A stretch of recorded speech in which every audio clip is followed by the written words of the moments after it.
There's only 2 ponies left. Well, technically 4. I don't know. I didn't look at what Smooth got. So anyway, I'm going to roll the die of fate. So the die of fate actually rolled 3 again. 4. So that means Smooth gets to go. So Smooth, tell us, please, all about the pony you brought to the party this week. These ponies, that's weird to say, are Floret Grace and Arya Medley. They are not conjoined. What? Yeah, Blasphemy. Yeah, one of them is actually considerably older than the other, and they are sisters.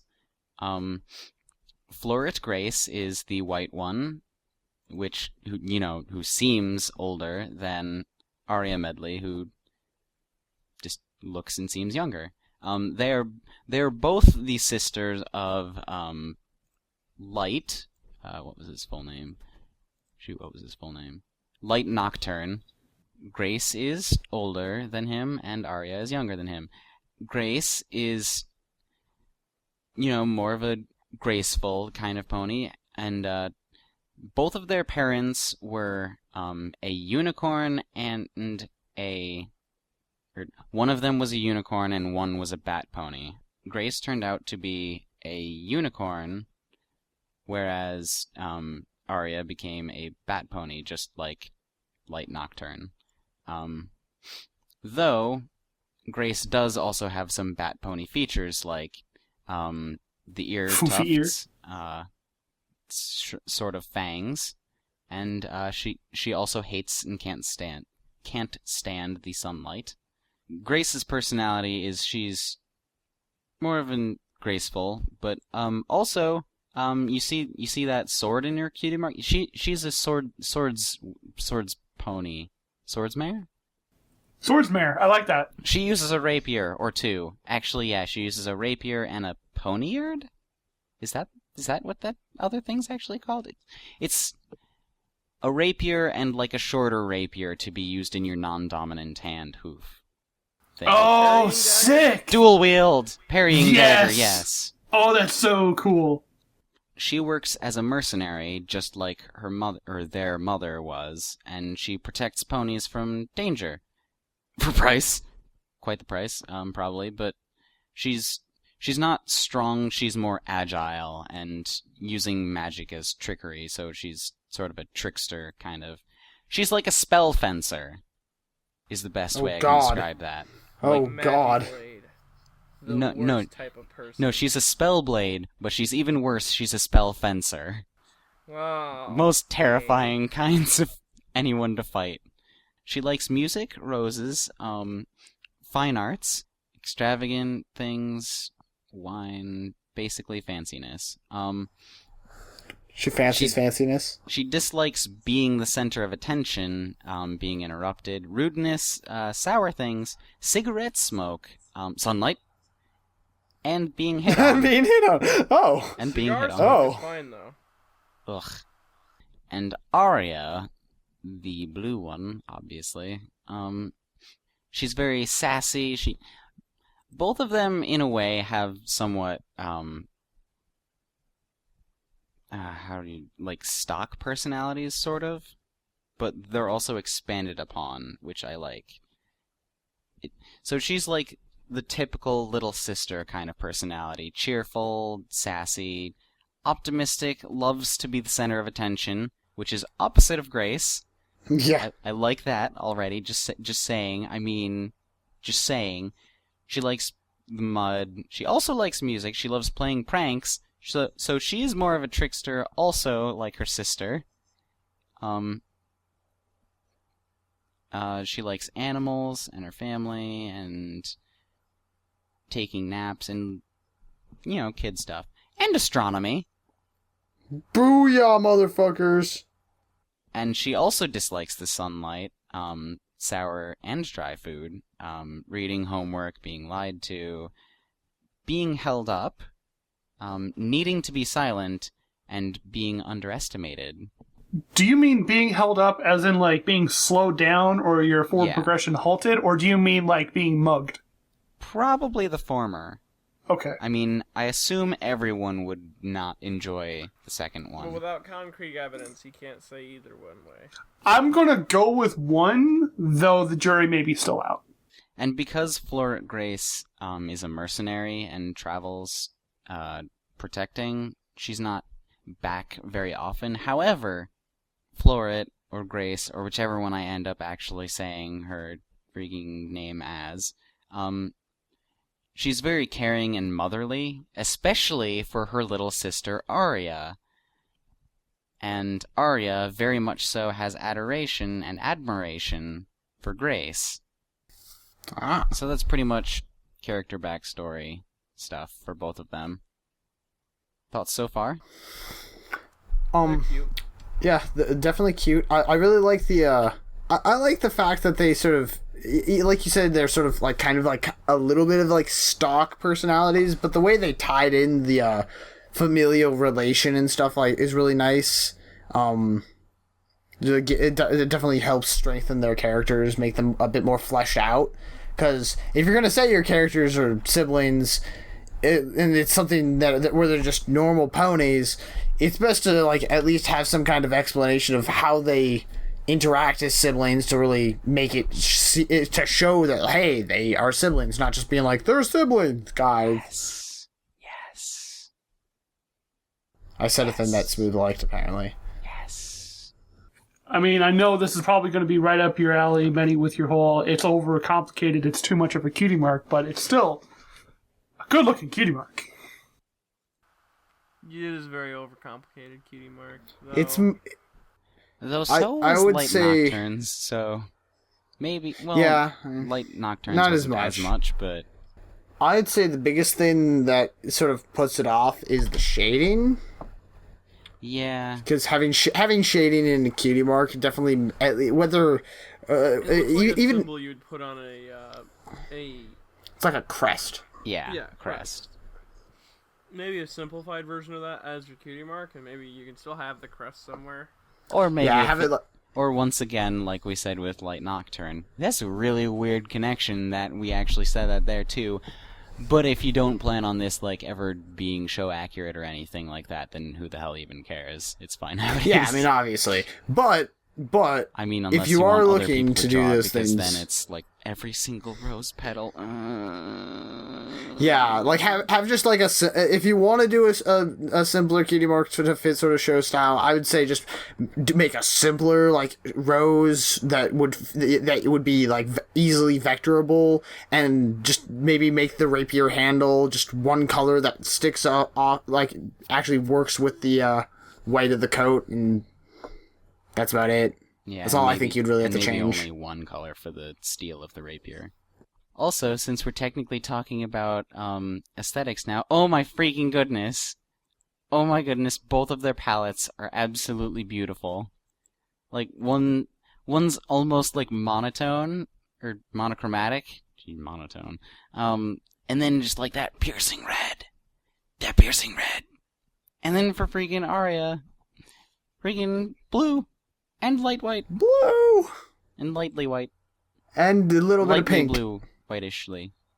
Also, I like how the older sister has the warmer feel to her, color-wise. And that she's also kind of motherly-ish. Also, since we're on the like talking about the differences and stuff between them, you can definitely feel just by looking at the art, you can feel the difference in age though, because like you were sort of saying about how Grace is a bit more stoic. You can really, she has a very stoic face, like, don't fuck with me and the people I love, or I will fuck you up. And then Arya is just like, because she's a fucking kid and she just doesn't give a fuck, and those freckles are fucking adorable. I also freaking love the design of the manes and tails. Which one? Yes. Okay. I can agree. I can agree. Like, especially Grace's. Now, oh god, yeah, hers is. I'd say that it's my favorite, but not by much. I find Grace incredibly beautiful and Arya incredibly cute, and it makes perfect sense. and I like that.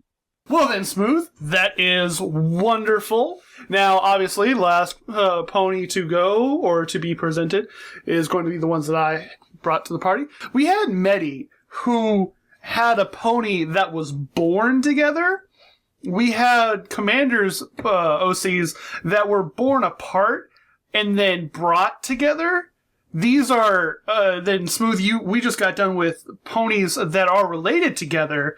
Now, I have ponies who are sort of adopted, kind of yes, together.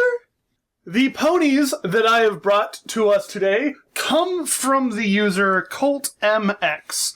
This is Colt Strahl?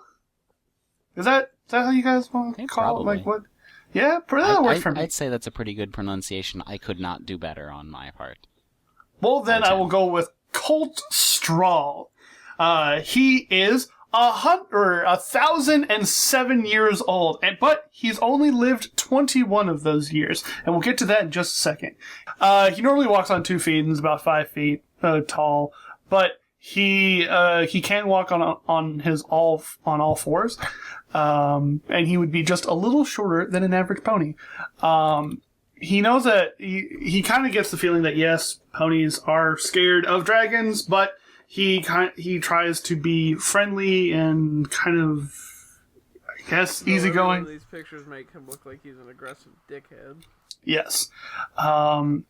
He was born years before Celestia banished Nightmare Moon, and he was... Okay, so let me rewind a little bit more.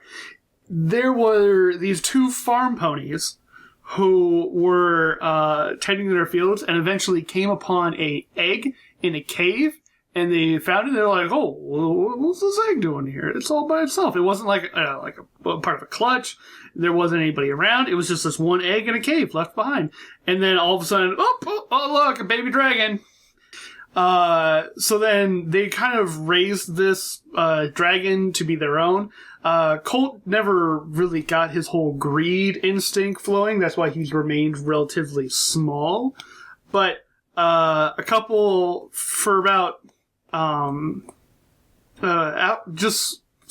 after he became more out there and not so much a baby and more out and about in the town, some word got spread as he walked around town that a dragon was around that eventually got back to the actual dragons that actually then decided, we need to pretty much have this dragon learn the ways of his dragon kin, or at least that's what I'm getting from his story, and that they pretty much came, picked him up, and took him off and sort of kidnapped, it's not very clear as to what they did, but eventually, pretty much, they came, they took him, and he went away to go learn the ways of the dragons and whatnot, and how to be a dragon. So he was there for about 15 years, trying to get back home, finding out some way to escape, honing his dragon abilities, and being able to use apparently inherent magic that is within in dragons, not necessarily in the sense of unicorn magic, but slightly different magic, to where he can use it in magic and fighting and blah blah blah yada yada. Eventually, he overpowered his captors and pretty much went back home. Rewind a little bit to where we have Emmy, or Earth Miracle. Emmy is 1,005 years old, though she has lived 19. I'll get some more of that in just a minute. 2 years fewer than Colt. 2 years fewer, exactly. Emmy likes to see the positive in people. Quote, she is strong-willed mare that can be stubborn at times. She trusts everybody, and that has turned sometimes to disappointments, but some of the best times in her life have been because of that belief in others. And I really like that duality in that nature, because many times with pony OCs or any OCs in general, you're like, oh, they see the positive in everybody, and that's always great because it puts them in a positive light. Well, sometimes it can really fuck you over. But this, and I like that that's represented here. I just wanted to bring attention to that because that's really cool. So, her backstory is that she doesn't know where she came from. She knows almost nothing about, like, where her origin is. Like, her first 2 years of her life, she doesn't know where she came from or how she survived. But eventually, guess what? She found the Earth Ponies who were tending to a farm. Now, she was found by a pair of farm ponies, Earth Ponies, and raised to be their own. And she started to live with them, walk around town, go to school, blah, blah, blah, yada, yada. Find the best in everybody, despite the fact sometimes bite her in the ass and be the best of times, yada, yada, like I said. But she knew that apparently the farm ponies had a son that went away, that was like kidnapped and is trying to get home. And she always, apparently she's a great singer, and she's got abilities that have led her to gain a following, and she was able to perform all over and do all this. And it was 15 years? Yeah, 15 years growing up. And eventually she finds out that, all of a sudden she finds out that the brother has come home. And, oh, he's apparently a dragon too. What is this? How weird. So these adopted siblings finally reunite, and they decide to... What? Finally meet for the first time? Yeah, finally meet, yes. Meet for the first time. And they're like, yes, you're my sister. I only heard of you. And the other one's like, oh yeah, I only... Because sometimes Cole would find, or would be able to get messages secretly from their parents. And try and be able to hide it and make sure no dragon was able to find out. Much in the same way that Celestia sends letters back and forth between Twilight and Spike. But before Cole was able to break out, there was a what was it? One of their captors, one of his captors that is, was trying to cast a spell on him before he left, and like being like one last like little no. Don't leave kind of thing. Effort was in vain, for he was able to beat his own masters with ease, until one of them cast a forbidden dream spell that was believed to be failed, but would later take the shape of a curse. Now, that curse is very interesting, because it somehow not only affected Colt, but when it actually manifested when he was with Emmy, it also affected her as well. So they both fell into an almost 900-year sleep. Almost 1,000? Almost 1,000. The entire time, Emmy is having just regular dreams. She's dreaming. She's dreaming about her brother. It's a deep sleep. While Colt is being affected by the first, 10, 15... So the first 10 years of his eternal slumber, he suffered from the worst nightmares. He was like just terrible, terrible dreams. And then between the 12th and in the 12th year of his slumber, he understood what the dreams were, and he started to fight back. By the 500th year, he had discovered what the actual curse was. By the 900th year, he was able to link with his sister, like, over the dreamscape, which I think is really cool and a really weird, kind of ethereal. They have a bond that's much more than just physical or adopted blood. It's like, they're linked. They're linked by, it's weird. And it's cool. And then by the 986th year of their slumber, they both banished the sleep spell from their souls, working together through their dreams to, like, overcome this sleep spell. And that's really, like, that's so cool.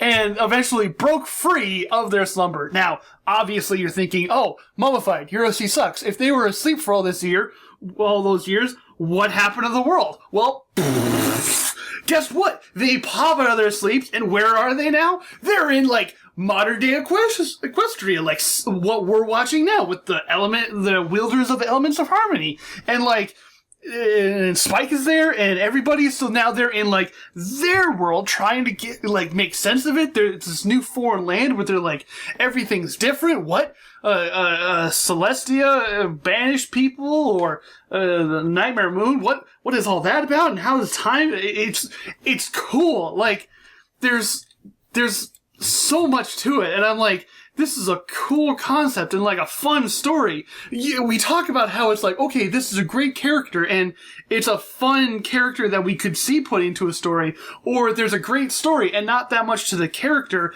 Well, this is kind of the later half, how it's this great, amazing story, but we're not getting a lot on the character itself, but there's enough of the character that we can see it being put into it, and it's like, it's fun. Like, I want to read more about this. Like, I want fan fictions about this. I want, like, things. Earth Miracle's cutie mark fucking sucks. What? Because it is over detailed, but I have no idea what the fuck it is. It's a star with flowers and petals. And the one, like, pink one that's down on the side, like, represents, like, her brother, and the black one, or the black one falling off to the side represents her brother. What's her special talent, though? I don't fucking know. Singing. Her special talent is singing. She sings. And where is this represented anywhere in her cutie mark? Well, you see, the petals are like notes on a staff, and the star represents. How hard are you picking for this information? So hard. Actually, not really. It's kind of flowing easily, but I can see how much of a stretch it is. Yeah. Which is what I like to bring up a lot of the time. Her cutie mark doesn't look right on her. She is very underdesigned in a sense. Like, she's fucking My Little Pony character. I like her design. Looks like something you get tattooed on you because you want to show you have a tribal mark on your fucking body. I can agree with Medi. I like the general design. I just don't see the point in it. However, other thing of characters and stuff, I find it odd that they were able to bond so fast over not really actually getting to know. I guess those letters must have been pretty important to them bonding, because that's pretty much all they had before falling into the sleep, right? Essentially, maybe like, I assume maybe like a day together before the sleep took them? Yeah, well, I guess in that one day it'd be like, so, getting to know each other, obviously, because all of a sudden long-lost sibling that is adopted, but still sibling, technically. So I guess a lot of, yeah, I guess I can understand it then. Besides the cutie mark, everything else is fine with these two. Especially Emmy, Earth Miracle, oh my goodness. Yeah, that's a really, really good main. How many colors are in it? I can't tell. That little, like, the little circle swirl of hair, the bottom of her tail looks like a wheel on a cart in the background. These characters are very, very well done aesthetically, and they're very well done story-wise. And that's a very rare combo on this show. I feel as though Colt's body color is like quite a bit too dark, maybe. And maybe the yellow is a bit too saturated. If he was a pony, I would agree, but he's a dragon. But we've seen that dragons also fit in the candy-colored horse land. At least they aren't standoffish about it. None of them were, like, really dark and painful. On to voting this week. This week, we're doing something a little different. Obviously, we just did all of the ponies as one and not really voting, or we're not going to be technically voting on two separate groups, but more everything together. I brought on Colt Straw and Earth Miracle by Colt MX. Commander brought on Terra and Clementine by Lucas Doodles. Medi brought on Topsy Turvy by Playground Holocaust. And then Smooth brought on Grace, or Floret Grace, and Aria Medley by A Nightly Pony. So, going back in the same order we presented in and not voting for the same family you brought onto the party, Medi, who do you vote for this week for Best Family? Shit. Yeah, that's my Yeah. thoughts exactly. Yeah. I'm just gonna give the cop-out answer and say Colt and Earth Miracle. Cool. Commander. I really did enjoy all the OCs he brought this week, but like, I also have to give the cop-out answer because, I mean, Colt and Earth Miracle are just a really, really well done dynamic. It's a really fleshed out story. Like, it was bound to happen. But yeah, Colt and Miracle. I'm gonna give mine to Tara and Clementine. Something about them just seemed to work for me, I guess. And I like Florent Grace and Arya Medley. I really like how you were able to take two technically bat descendant ponies and be able to show them in two different lights very well. Don't put them in the sunlight. They both hate it. Oh, god damn it! I'm sorry. It's one of the don't one like things the they light, have in common. asshole. I'm sorry. Asshole. I'm sorry. But this week, for pretty much everything, Mummified wins. So Mummified shuts down this week for Everything. Everything. You mean the one thing. the one thing. All of the them. show. All of the show. All one of them. If you have any questions, comments, or concerns that you may want us to look at / review OCs of yours, you can send them in to us at any time you want. And Medi will tell you all about where you can send these things in. Well, you can send us your questions, fan arts, all your lovely anythings to us at eurocsucks.deviantart.com, at eurocsucks@twitter.com, eurocsuckspodcast@gmail.com, and eurocsuckspodcast.tumblr.com. This show is brought to you by the wonderful patrons at patreon.com. You can always support us and donate anything you want to the show. You don't have to pay to see our show. It will remain free for anybody on YouTube. But if you feel like donating a little bit more, you're more than welcome to. There is a list of added benefits and stuff there that you can go check out. Feel free to do that. Link will be in the description, along with any pictures that we happen to use in this week's episode. They'll be all available at the folder, the favorite folder, on our DeviantArt page. Please do come out to any of my public appearances this week, or this literal week, the one that this is premiering on, May 3rd through the 5th at the BabsCon at the Hyatt Regency at SFO in San Francisco. What? You said May. Oh, did I said May? I meant to mean April. April 3rd through the 5th at the Regency Hyatt. Please come out and see me. I would love to see each and one of you who are able to make it there. And come on out to the panels, say hey, and have a wonderful time. Next week, I may or may not be on, but I think we all agreed we're going to do Friends next week, right? Yeah. We're going to do Friends. So, in kind of like this week where we had family, this one is going to be even more distant. So, not just estranged adopted relatives. We're now going with just friends. In the meantime, thank you for coming out to the show. We love each and every one of you. Please come back next week. My name is Mummified Thunderbirds. I have been joined by Commander Sparkle. Medi Bobo. And smooth sailing. And your OC sucks. Good night.